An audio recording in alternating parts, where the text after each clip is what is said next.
In front of me is Motorola Edge 16 Neo, and today I would like to show you how you can set up face unlock.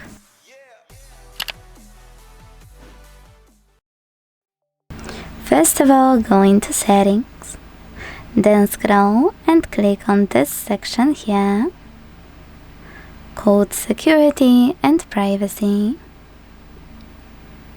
Now scroll again, choose device unlock and finally face unlock. Enter your current login method, hit setup at the bottom right corner, then again keep your face in frame and follow all of the instructions from your screen.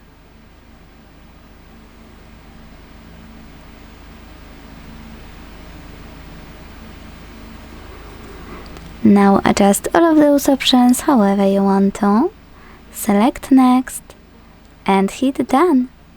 So when I go back, switch off my screen, turn it back on and look at it, I can see that face unlock is working properly. Thanks so much for watching. If you enjoyed this video, leave a like, comment and subscribe. Bye!